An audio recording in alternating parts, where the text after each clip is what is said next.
नमस्कार। आज मध्य प्रदेश में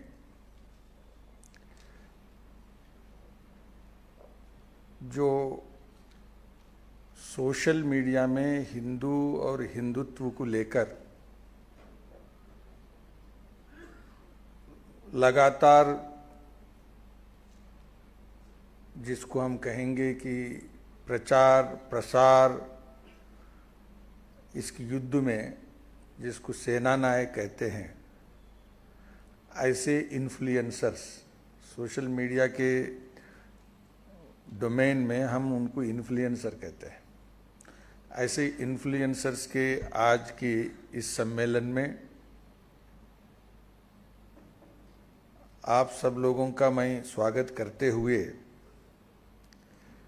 शुरू में उद्घाटन में भारतीय जनता पार्टी के राष्ट्रीय सह संगठन महामंत्री और प्रदेश अध्यक्ष आए, तो मैं हैदराबाद से आया हुआ था और मेरा पार्टी के कोई प्रवास में भोपाल जिले में ग्रामीण जिला जो है उसमें प्रवास करने के लिए मैं गया था। वहाँ से मैं यहाँ पर आया हूँ और उसके बाद इस बीच में आप लोग उद्घाटन सत्र और कुछ पैनल डिस्कशन और सब इम्पॉर्टेंट उसमें आप शामिल रहे हैं। मैं बाहर देख रहा था तो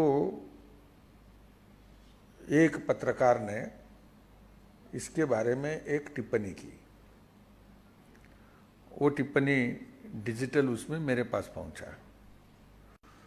और वो बहुत इम्पोर्टेंट टिप्पणी है। तो उन्होंने टिप्पणी ये की कि डिजिटल में भी मजहब होता है, ये पहले पता नहीं था, अभी पता चल गया। और दूसरा उसमें उन्होंने आगे कहा, अभी चुनाव आ रहे हैं तो चुनाव हिंदू मुसलमान के विषय पर लड़ा जाएगा। तो इस प्रकार की एक टिप्पणी की। तो यहाँ भी कई पत्रकार हैं, मैं उसके विषय में कुछ कहूँ ना तो बाहर ये लोग मानेंगे कि भाई हम भी चुनाव के लिए लड़ रहे हैं। तो मैं आप सब लोगों को स्वागत करता हूं कि आप लोग स्वतंत्र और स्वायत्त ढंग से देश की अस्मिता और देश की पहचान और देश की संस्कृति के लिए बहुत, जिसको कहते हैं कि रोज 24 घंटे सांस्कृतिक जागरण की इस डिजिटल डोमेन के माध्यम से लड़ने की जो प्रयास कर रहे हैं, ऐसी सभी लोगों को मैं स्वागत करता हूं। मैं सुबह एक बैठक में जब गया, मैंने बताया, मैं उससे प्रारंभ करना चाहता हूं कि मैं गया था तो यहाँ ग्रामीण जिले में जिस मंडल में गया था तो वो मंडल बहुत ऐतिहासिक मंडल है और उसमें कुछ ही दिन पहले मध्य प्रदेश सरकार ने माननीय मुख्यमंत्री जी के नेतृत्व में एक कार्यक्रम किया था,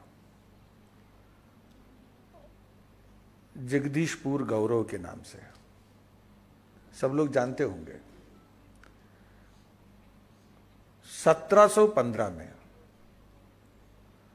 दोस्त मोहम्मद खान जो हमला किया था और बाद में जो भोपाल के नवाब के नाम से आप लोग जानते हैं,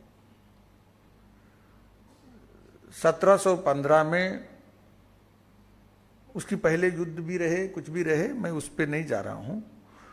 उस गांव में बहुत सारे लोगों को युद्ध में धोखेबाजी से या कैसे भी करके कत्ल किया, नरसंहार किया। और उस दिन जगदीशपुर का नाम इस्लामपुर हो गया था। 1715 में जगदीशपुर का नाम इस्लामपुर हो गया था। और वहां एक नदी बहती है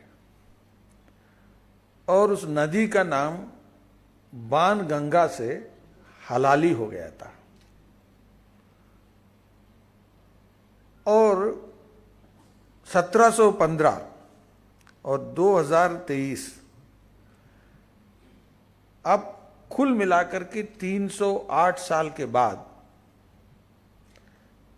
एक सरकार आया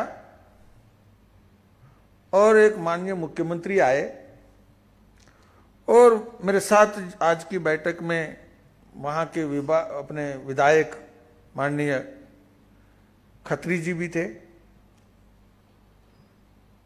और वो विधायक क्या संघर्ष किया। यूपीए के सरकार में यहां से प्रस्ताव बना के भेजा कि भाई ये हलाली नाम की जो नदी का नाम रखा गया, ये हम बार बार ये हलाली नाम बोलना, यानी जो हलाल किया गया था, कत्ल नहीं किया, हलाल किया था, और उसको गौरव के साथ हलाली कहने में, और हलाली कह रहे हैं। और 308 साल उस गांव के लोग, दूसरे गांव के लोग और उस मंडल के लोग, इस प्रदेश के लोग ये कहें कि इस नदी का नाम हलाली है और उस गांव का नाम इस्लामपुर है। अब मुझे बताइए कि ये विधायक दिल्ली के रास्ते बार बार जाते हैं और फाइल भेजते हैं और प्रस्ताव भेजते हैं कि नाम बदलो। हमें हक है कि हमारे गांव की जो पुराना नाम है वो वापस चाहिए। हम आजाद हो गए। आजाद होकर के 60 साल, 70 साल, 75 साल हो रहे हैं। और हमारे आजादी का अर्थ क्या है कि जब हमारे गांव का नाम जो चला गया है वो वापस नहीं पाए तो, और हमारा नदी का नाम जो है वो जो चला गया जो वापस ना पाए, तो यूपीए की सरकार नाम नहीं बदलती, नाम नहीं बदलती। और अंत में जब वर्तमान सरकार दिल्ली में जो बैठी है उसने अनुमति दी, पारित किया, तब वो इस्लामपुर से बदलकर जगदीशपुर हो गया। हलाली के नाम बदलकर बाणगंगा हो गया।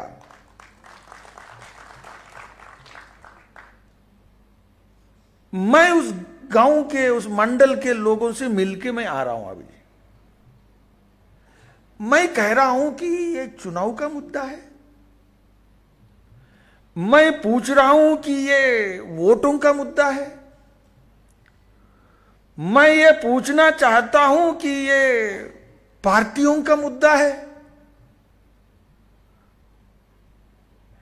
तो फिर अपमान कर रहे हो, फिर अपमान कर रहे हो। मध्य प्रदेश के सोशल मीडिया के लोग रहते हुए ये अपमान और कितने साल ये हमें झेलना पड़ेगा, मैं ये पूछना चाह रहा हूं। दोस्त मोहम्मद कौन है? मैं कहना चाहता हूं ये माइंडसेट खतरनाक इस्लामपुर नहीं है, खतरनाक हलाली नहीं है। खतरनाक है कि ये माइंडसेट इस्लामपुर से मेरे ओरिजिनल नाम को लेने के लिए जो रुकावट डालना चाहती है, उसको तरह तरह के तर्क देती है और मेरे अस्तित्व की पहचान के बीच में रोड़ा बनती है। वो खतरा है, वो खतरनाक है। डिजिटल हिंदू कॉन्क्लेव इसके लिए है। चुनाव आते हैं जाते हैं, राजनीति तो चलती रहती है। राजनीति का मतलब पेट पालने के लिए, राजनीति का मतलब है रोजगार के लिए, राजनीति का मतलब है आमदनी के लिए, राजनीति के लिए क्या क्या पेंशन पाने के लिए, जितना आमदनी महत्वपूर्ण है, जितना रोटी कपड़ा मकान महत्वपूर्ण है, जितना पेट पालना महत्वपूर्ण है, जितना टैक्स बचाना महत्वपूर्ण है, जितना सड़क महत्वपूर्ण है, उतना ही महत्वपूर्ण है मेरा पहचान।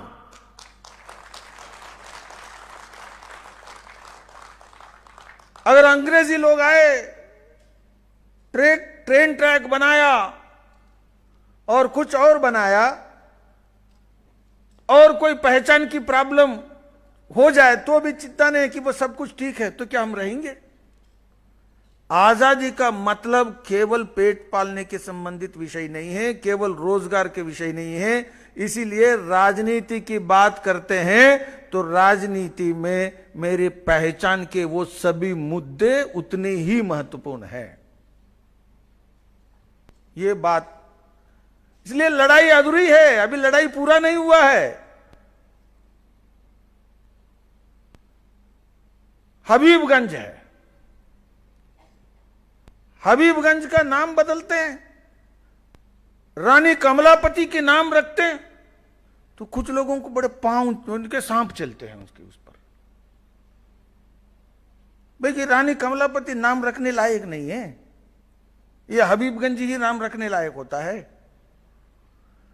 तो मैं ये पूछना चाहता हूं, और इसके लिए मेरा दोस्त मोहम्मद से खतरा नहीं है भाई।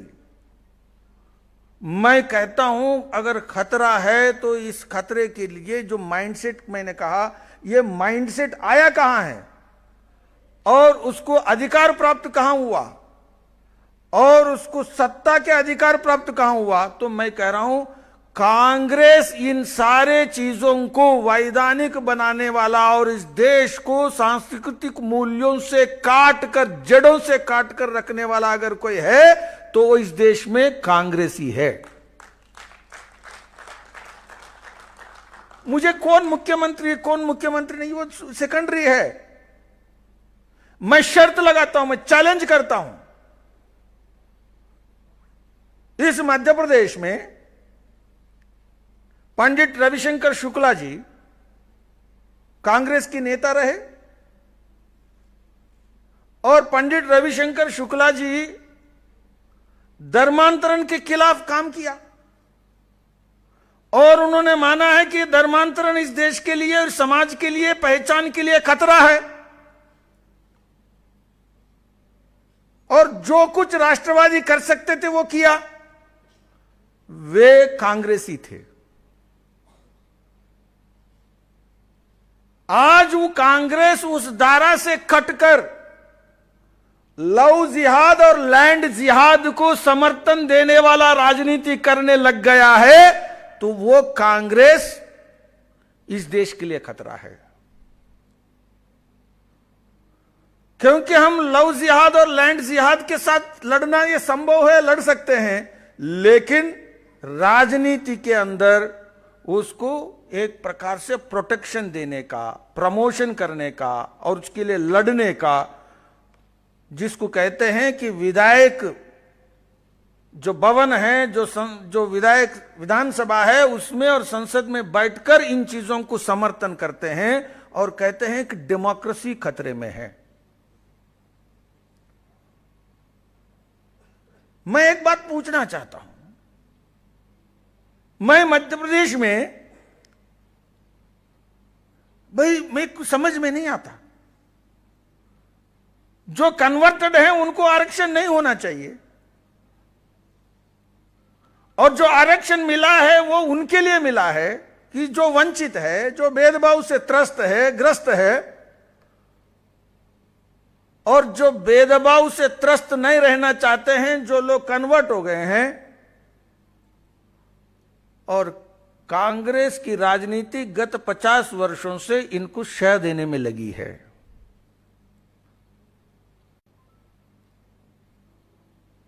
और कहते हैं कि इसका विरोध हम करते हैं राष्ट्रवाद के नाम पर, तो हम कहते हैं कि माइनॉरिटीज खतरे में। इसमें माइनॉरिटीज की क्या लेन देन हो गए? इसमें जो ईसाई है, जो मुसलमान है, उससे क्या संबंध है? जो ट्राइबल में से कन्वर्ट हो गए हैं, जो समाज में से कन्वर्ट हो गए हैं, उनको आरक्षण का, बाबा साहेब अंबेडकर ने कहा, सबने कहा कि आरक्षण नहीं होना चाहिए, आरक्षण उनके लिए नहीं है। संविधान सभा के जितनी चर्चाएं देखो, वो सब चर्चाओं में यह बताया गया है कि जो कन्वर्टेड हैं उनको यह लाभ नहीं मिलना चाहिए। और यह लड़ाई सवर्णों की लड़ाई नहीं है, यह लड़ाई उन लोगों की लड़ाई है कि उनकी आप खाना चाहते हो, उनको फिर वंचित करना चाहते हो, उनके साथ जो भेदभाव करना चाहते हैं। तो यह मुद्दा है। जब हम डिजिटल हिंदू कहते हैं तो हिंदू की जो डिजिटल लड़ाई, ये मुद्दे हैं, नैरेटिव बिल्डिंग्स, इस देश के अंदर पूरे विश्व के आधार पर। अब चाहते हैं दुनिया भर के पैसा हमारे इन लोगों के सत्ता में, कांग्रेस जितने साल सत्ता में रही, दुनिया भर के पैसा मेरे अनुसूचित जनजाति और अनुसूचित जाति रहने वाले क्षेत्रों में धर्म परिवर्तन के लिए अंधाधुंध आता रहा और उसको रोकने पर अब प्रचार कर रहे हैं। तो यानी किसके लिए प्रचार कर रहे हो, किसके लिए काम कर रहे हो? आप अनुसूचित जाति के लिए काम कर रहे हो, आप अनुसूचित जनजाति के लिए काम कर रहे हो, या लैंड जिहादी और लव जिहादी काम करने वालों के लिए काम कर रहे हो? उन गरीब जनजाति क्षेत्र में रहने वालों के साथ आप धोखा देने में ये राजनीति कर रहे हैं। इसलिए आज नाम कांग्रेस है, लेकिन इन सारे लोगों के साथ अगर किसी का तार जुड़ा है तो वो कांग्रेस की जुड़ी है। मैं कह रहा हूं, कांग्रेस इस्लामपुर को जगदीशपुर करने के लिए 50 साल सत्ता में रहने के बाद क्यों नहीं लड़ी? क्या आजादी की काम रुक गए? मैं कह रहा हूं कि जो औरंगजेब, मुझे कल्पना करो, कल एक बात बताओ, औरंगजेब ये इस देश का सेक्युलरिज्म का सिंबल है, ऐसा जब तक कहोगे तो हिंदू की यह लड़ाई चलती रहेगी, कभी नहीं हो सकता। औरंगजेब हमारे देश के अंदर सेक्युलरिज्म का सिंबल हो ही नहीं सकता। कांग्रेस आज तक सत्ता में रहते हुए औरंगजेब इस देश के लिए दुश्मन है ऐसा एक बार भी नहीं कहा। मैं देख रहा हूं मध्य प्रदेश में, आप लोग यहां मध्य प्रदेश के आए हुए हैं, मध्य प्रदेश में लव जिहाद, लैंड जिहाद, और मध्य प्रदेश क्या धरती है? यह धरती है कि राजा भोज की धरती है, सम्राट विक्रमादित्य की धरती है। शकों को बिल्कुल हिंदू कुश से बाहर करके एक शक संवत्सर की, मैंने कि एक प्रकार से संवत प्रारंभ करने वाला विक्रमादित्य की यह धरती है। आजाद भारत में विक्रमादित्य के लिए आपने क्या स्थान दिया है? आजाद भारत में राजा भोज के लिए आपने क्या स्थान दिया है? दोस्त मोहम्मद खान और राजा भोज समान हो सकता है?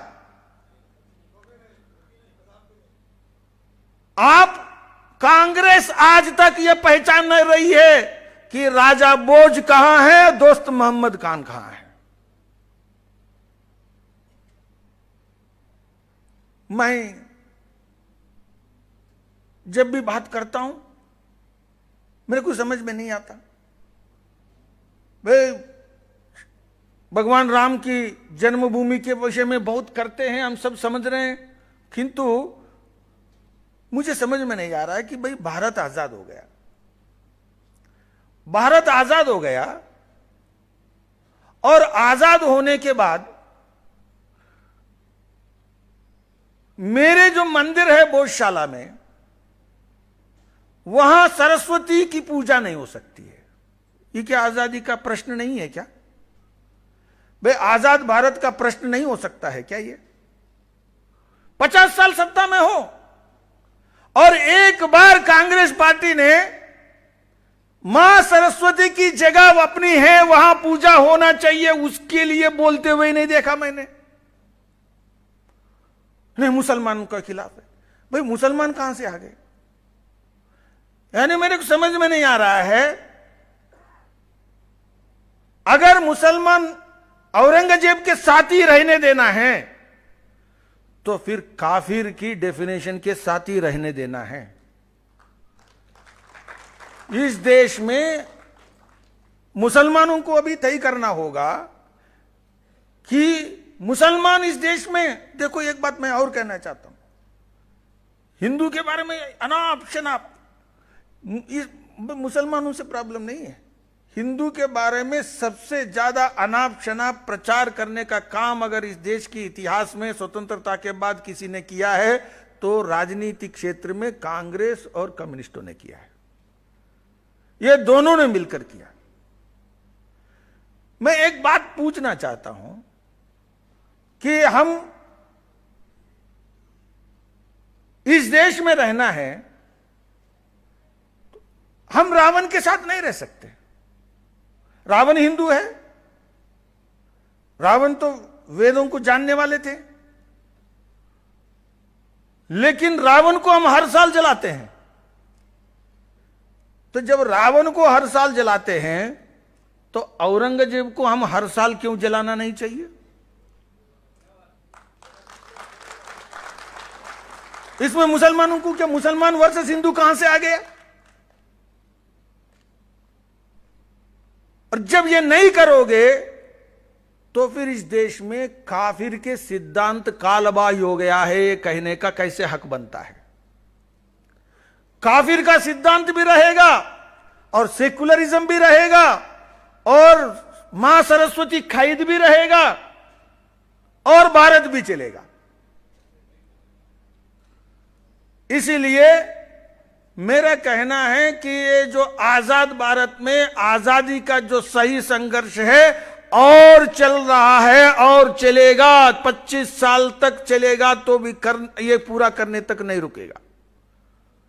हमारी विरासत, हमारे संस्कृति, हमारे मूल्य, हमारे पहचान जब तक स्थापित नहीं करेंगे तब तक ये लड़ाई रहेगी। और ये लड़ाई में जैसे महात्मा गांधी जी, सरदार भगत सिंह जी, सुभाष चंद्र बोस जी, मदन मोहन मालवीय जी, चंद्रशेखर आजाद जी जो लड़ाई लड़े थे, आज भी इस सांस्कृतिक विरासत लड़ने वाले वो उस श्रृंखला में आते हैं।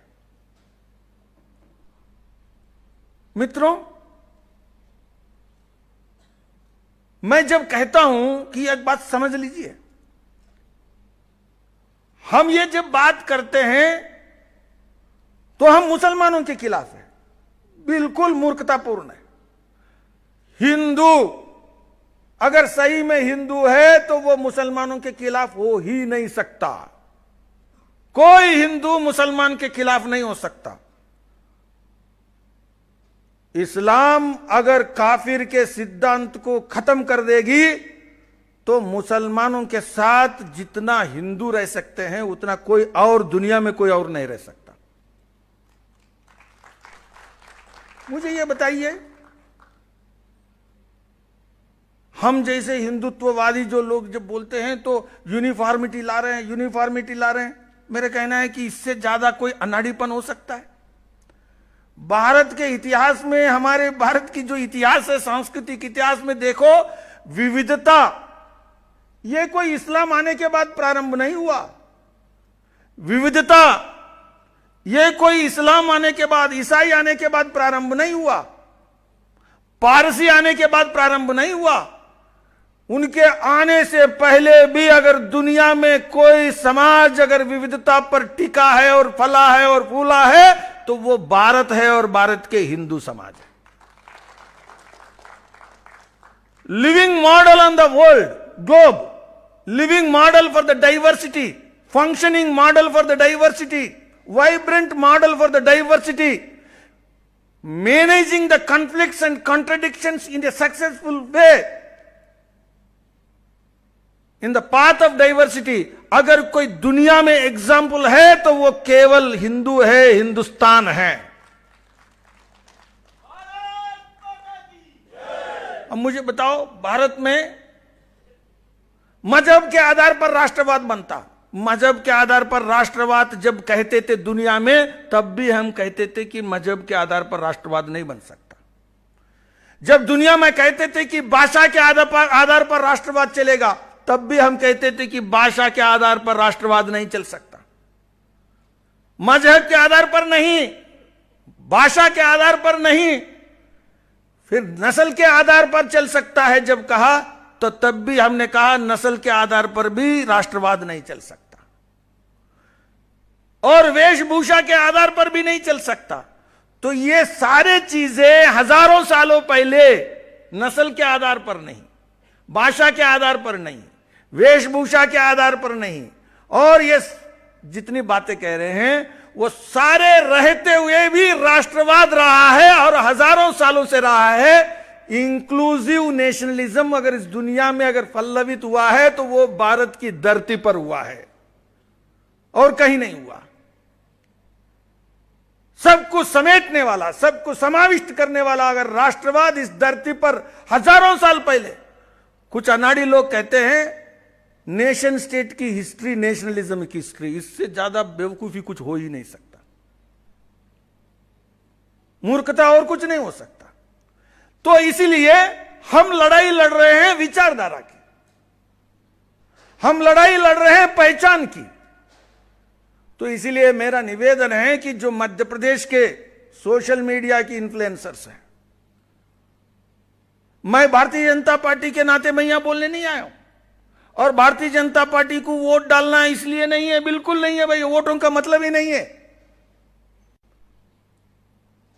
और वोट कह करके ये बलक कर रहे हैं।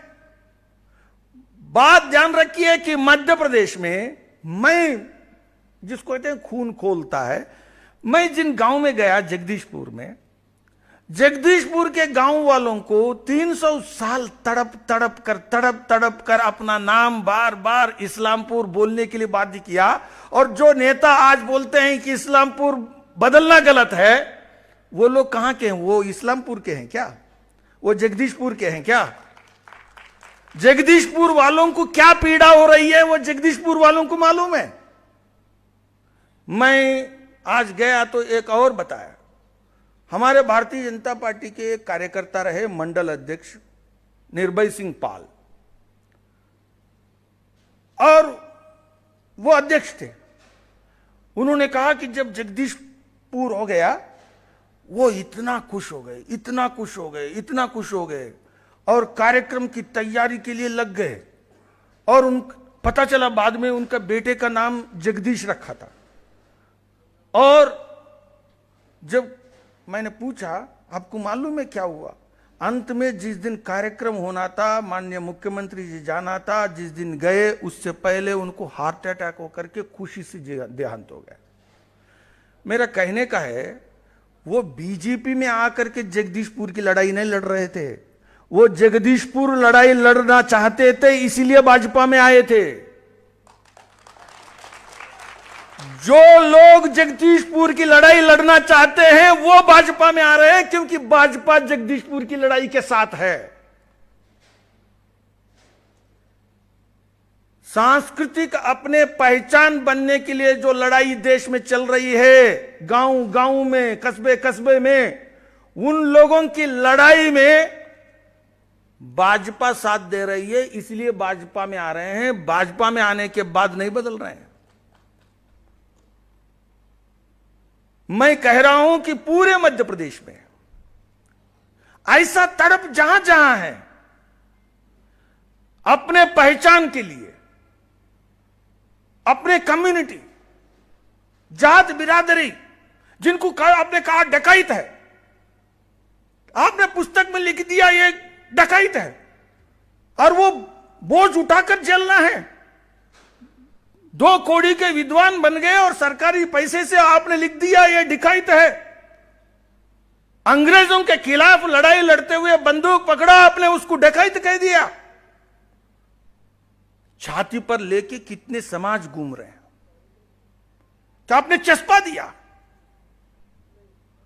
इसीलिए सोशल मीडिया आने के बाद हमें मौका मिला है।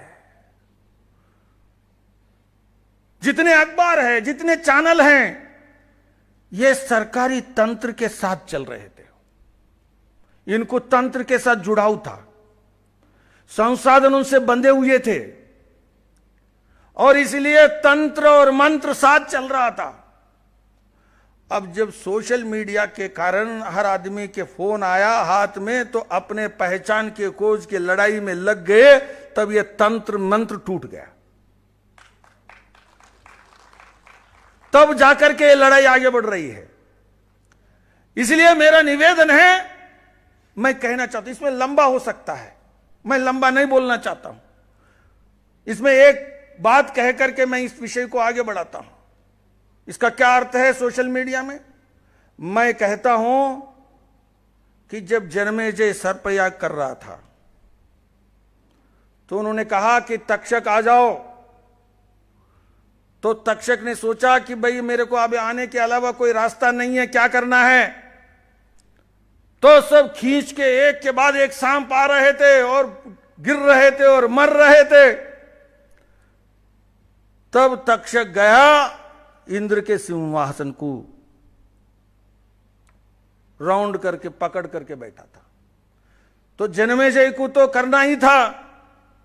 बचे हुए कहां हैं? तो जब बचे हुए निकालो, आ जाओ। तो मैंने कहा आपको तो इंद्र के सिंहासन के समेत आ जाओ। तक्षकाय स्वाहा जब कहा, आपको मालूम है सिंहासन भी डोलने लग गए और आने लग गए। मेरा कहना है कि तक्षक को गिरने के लिए और गिरने के रास्ते पर कोई भी पॉलिटिकल पार्टी आएगी तो वो देश के दुश्मन है, इस लड़ाई के दुश्मन है।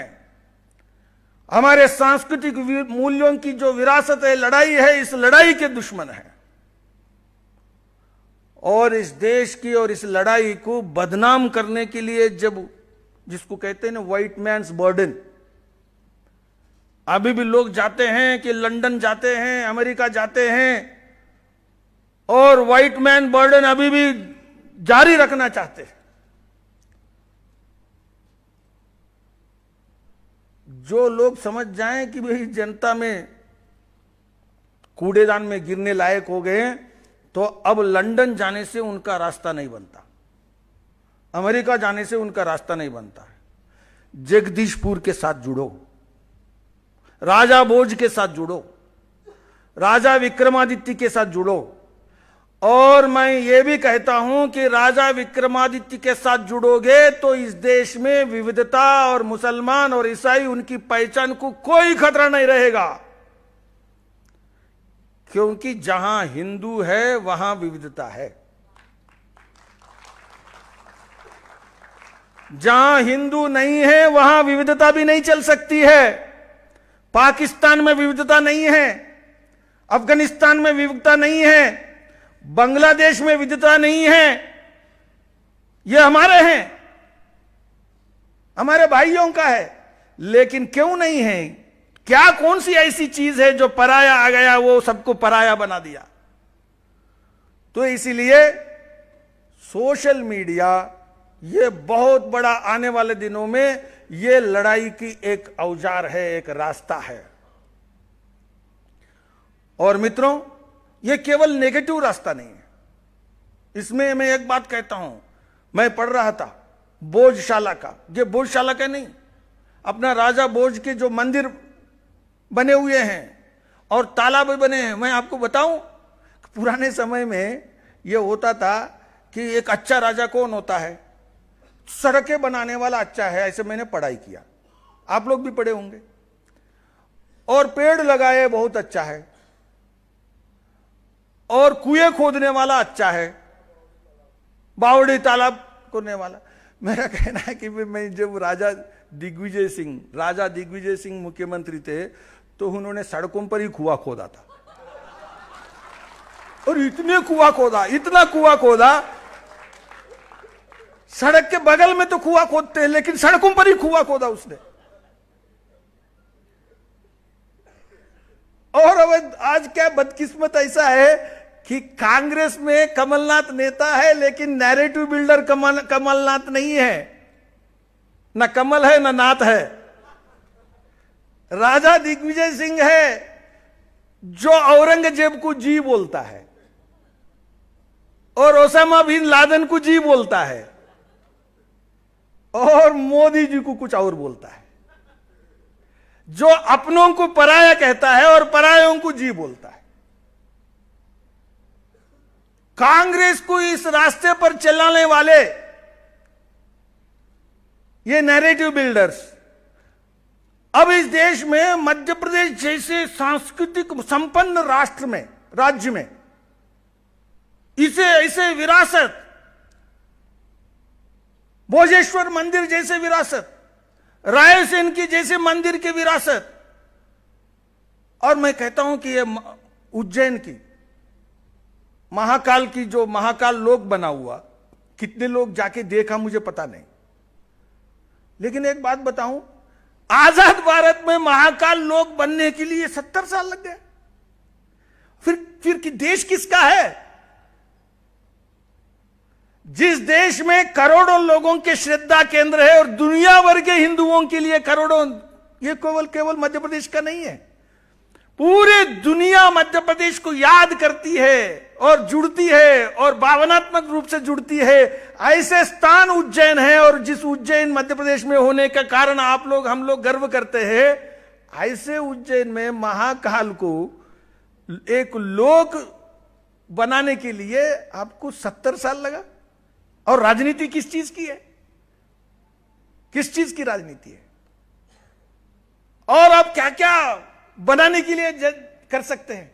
मैं ज्यादा बोलना नहीं, मैं ज्यादा बोलूंगा तो ये चुनाव के लिए बोल रहे हैं बोलेंगे, लेकिन मेरा जो कहना है, यह लड़ाई है, यह लड़ाई लड़ना पड़ेगा।